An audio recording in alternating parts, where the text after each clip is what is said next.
Philippine consulate, who is a representative of the Philippine government, to let them know here in Los Angeles, we are demanding justice. We know that on October 11th, she met Private First Class Joseph Scott Pemberton, and on this evening, she was murdered. All these decades we've seen that the U.S. military has been in the Philippines really for their own economic interests, to really gain control of the Philippines, and to really use it as its own military base, to basically use the Philippines as their own playground, to take advantage of women, of children, of LGBTQ folks. The VFA, passed in 1999, is basically an agreement that lets the U.S. conduct military activities in the Philippines, but giving U.S. personnel special rights and privileges, and the U.S. immunity from damages that might be done on all sorts of levels. The U.S. does not have to pay any rent or taxes for the use of Philippine territory and facilities, which basically means the Filipino people are paying for the U.S. to be there. If there are any harms to the environment or to people that are caused by combat and non-combat operations, the Philippines is barred from asking for damages or any compensation. In a government that is genuinely for and by the people, hate crimes like that of which had happened to Jennifer would be brought to justice immediately.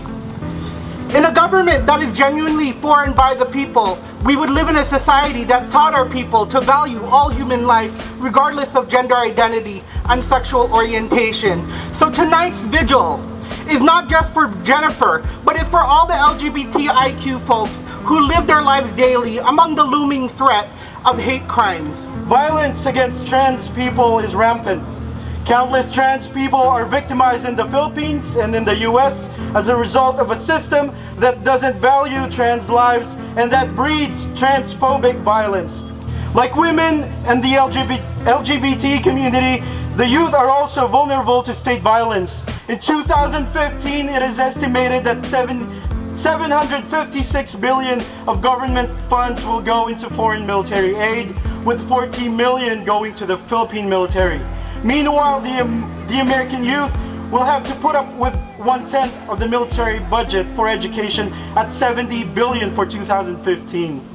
I am also outraged by the hate posts, especially coming from reactionaries I found trolling the Justice for Jennifer Facebook events in New York and San Francisco, disrespectfully downplaying Jennifer's murder through typical victim blaming she asked for it tactics, and attacking her character just for being a transgender woman. It was extremely triggering to see these hate posts because it reminded me of the time when I shared my story as a transgender genderqueer person on the front page of the UCLA Daily Bruin. And to this day, I cannot Google my name for hate sites and forums, especially racist, white supremacist, and anti-LGBT sites attack my character and call me mentally ill for going against my biology. Yes, I did struggle with depression, remembering all the friendship lost and bullying since my childhood. But it is not me or transgender people who need to change. It is this society that needs to change. It is the society that is ill, for it institutionalizes violence and discrimination against trans people, especially trans women. Transgender people, gender non-conforming people, trans and cis women. Don't be fooled by the new efforts to recruit us into the armed forces. Yeah!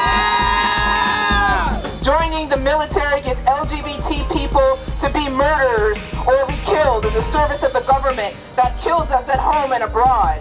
Don't kill or die for imperialism.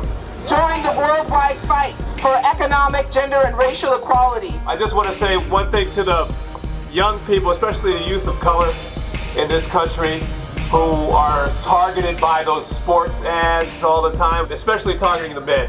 How you can be a man. You know, you be a man by joining the army, you get Army strong. Well, you know that's bull crap. You know, we know that that's bull crap. They don't teach you to be a strong man or a strong woman. They teach you to be a coward. And like the coward who attacked Jennifer Laude. And all of those soldiers that witnessed it or knew it happened and are not saying anything right now in the Philippines, all of those soldiers are cowards. If you want to be strong, youth of color, if you want to be strong, young men, join the movement. Join the movement with your sisters and learn how to be strong. Tell me what you want, what you really want. Tell me what you need, what you really need. How we gonna get it? How we gonna get it? This is why this is so important, because our communities have to know about what's happening. This is one of many examples of why the average person on the street who isn't even that political can say, damn, a U.S. Marine can come to my country, murder one of our people, and completely get away with it? Hell no. We know as Unión del Barrio that the Philippines soon will also have people power. And because I've seen it with my own eyes, being honored and being invited to go to the Philippines, we've seen the people power. We've seen the movement, the people organized, fighting at every single sector of society to fight for national democracy, to fight for national liberation. That day will come, and we will be with you every step of the way until that happens, because a victory for the people anywhere in the world is a victory for us as well. A defeat for imperialism anywhere in the world is a victory for us as well.